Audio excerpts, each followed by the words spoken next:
Welcome back, everybody. In the last video, we talked about confidence intervals where our standard deviation for the population was known or our sample size was above 30. In that, I gave you a brief introduction of confidence intervals, why we do them, and why they're useful. So if you want more on that, or you missed that, please go back to the previous video. All right, so I did tell you that if the standard deviation was not known, or the sample size was less than 30, we were going to do something very, very different. Okay? And basically, what we're going to do is we cannot use the z values that we used in the last section. We have to use a new distribution called the t distribution. All right? And our t distribution has a couple of characteristics that make it very, very similar to the normal distribution. I'm going to give you a couple of them now. It is bell-shaped.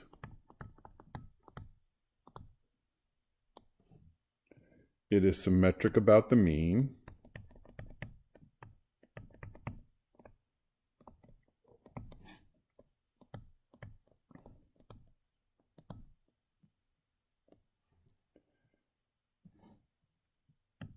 The mean, median, and mode all equals 0, which would be the center of the distribution.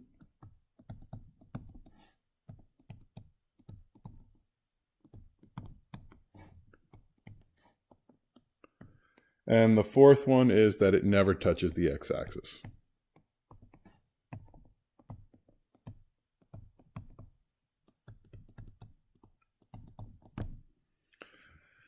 All right, in these four ways, it's very, very similar to the normal distribution. However, there are some very key differences. All right, so let's talk about some of the differences.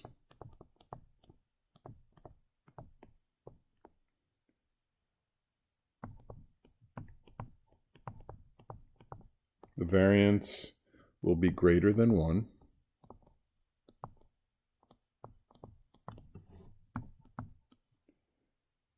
All right, the t distribution is a family of curves.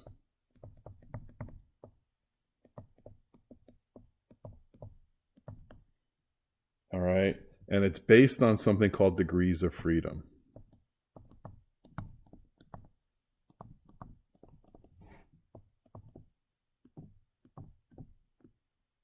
I'll talk about what degrees of freedom are in just a second, but degrees of freedom are related to sample size.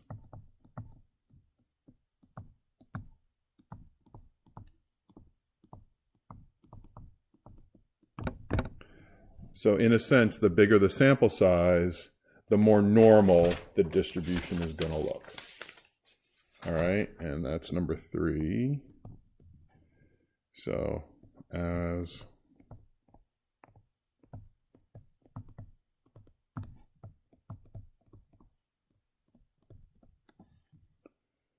all right.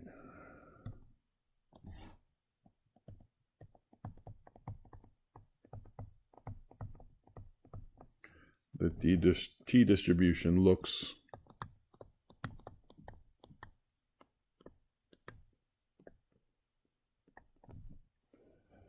all right. So the first thing we need to talk about is what are degrees of freedom? It's probably something that you've never heard of before because it wouldn't have been talked about in any prior class. Degrees of freedom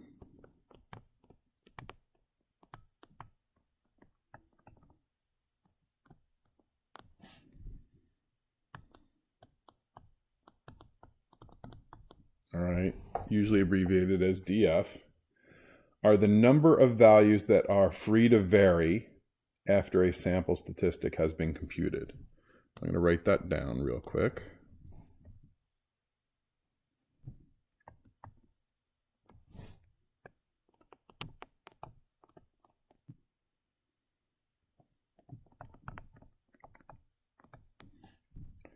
That are free to vary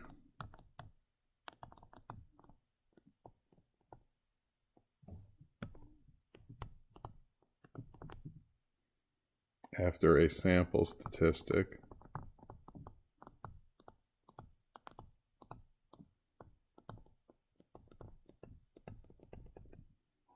has been computed.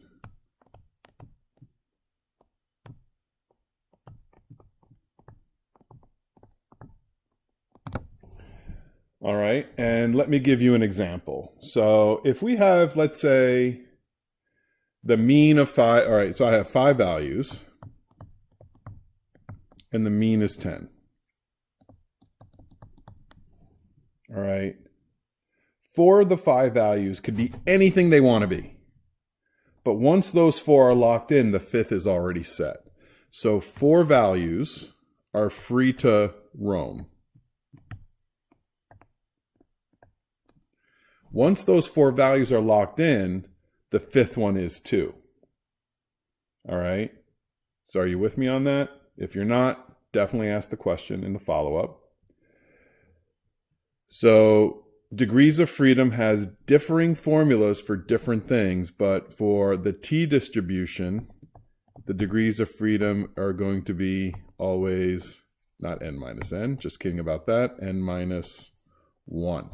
So again, if we have 5 total values, 4 of them can be any number they want to be, right? But once those 4 numbers are picked, the 5th number is locked in. It is not free to be anything it wants to be if the mean is 10. All right, so degrees of freedom are n minus 1. All right. So the formula looks the confidence interval looks very similar. It's going to be x bar minus t alpha divided by 2. Standard deviation of the sample is what we're going to use, divided by our sample size.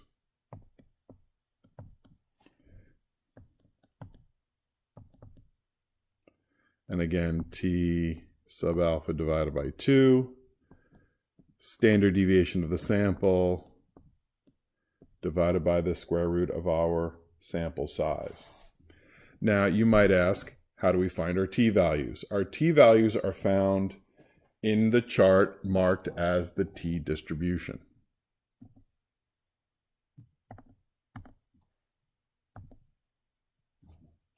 All right, so why don't you pause the video now and go get your t-distribution chart.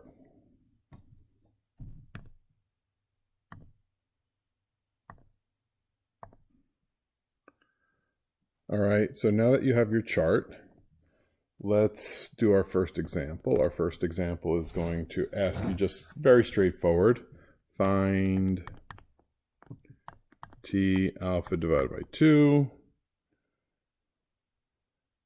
for the value for 95% confidence interval with n equals 22. All right, so if n equals 22, I have degrees of freedom equaling 21, 1 minus my sample size. So I go down the left column of degrees of freedom to 21, and I go across to 95%, and where those two are going to intersect, t is going to equal 2.080. Please confirm that that's right and that you're with me on how to find your t-value.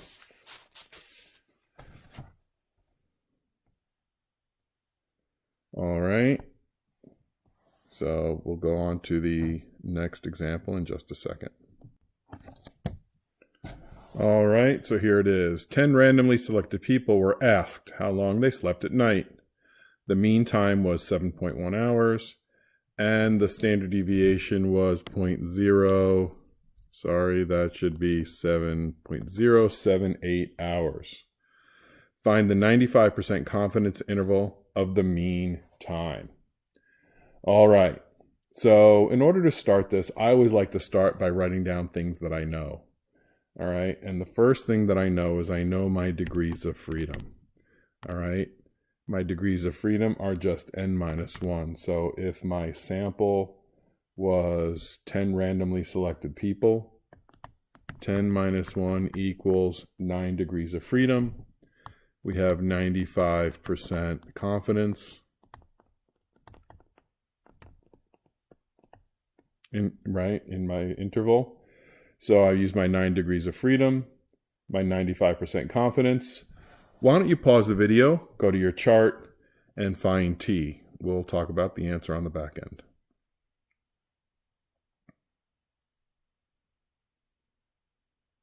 All right, hopefully you paused your video, found T. I found T to equal 2.262. All right, so now I want to get my standard error, and that is going to be T alpha sub 2 times my standard deviation divided by the square root of my sample size. I'll just do that.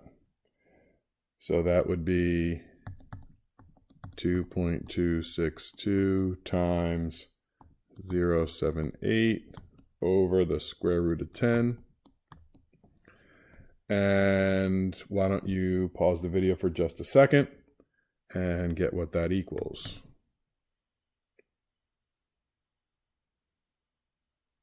All right, hopefully you got 0.56. All right, so after this, setting up the confidence interval is much, much easier. I get 7.1 minus 0.56 is less than mu, which is less than 7.1 plus 5.6. And when I add and subtract, I get 6.5 is less than mu, which is less than 7.7. All right, so one can be 95% confident that the population mean is somewhere between 6.5 and 7.7 hours. All right, and I rounded to the tenths because, you know, when we talk about hours, in the context of the problem, when we talk about hours, we talk about 6.5 hours. We don't usually take hours to the 100th place. All right. So example 2 says, the data represents a sample of the number of home fires started by candles for the past several years. Find the 99% confidence interval for the mean number of home fires started by candles each year. All right, so the numbers are 5,460, 5,900, 6,090, 6,310, 7,160, 8,440, and 9,930. Now, this problem is different from the last one. The last one gave us our mean and gave us our standard deviation. This one does not. This one gives us our data. So why don't you pause the video now. The first thing we need is our X bar. I'm going to change colors real quick so it shows up better. X bar and S. So pause the video now and take a minute to find X bar and S, and we'll talk about it on the back end.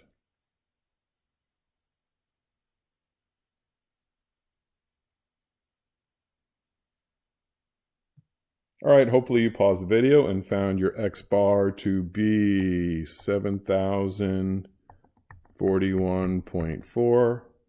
And I got my standard deviation to equal 1,610.3. And again, I'm using the standard rounding rule, rounding to one more place than my data gives. All right, so I'm going to move this up. And next thing we need to do, so this was step 1. Step 2, I need to find T alpha sub alpha divided by 2. So my degrees of freedom, there was 1, 2, 3, 4, 5, 6, 7 data points. So my degrees of freedom is 1 less than that, or 6. 99% confident. So I got my T to equal, look it up, and we'll talk about what I got it on the back end.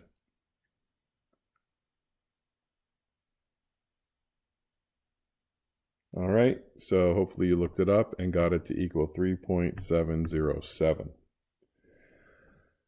All right, so now I need to find my standard error. My standard error is going to be my t sub alpha divided by 2 times my standard deviation divided by the square root of my sample size, which would equal 3.707 times 1610.3 divided by the square root of 7. And let's do that calculation, and I'll give you my answer in just a minute.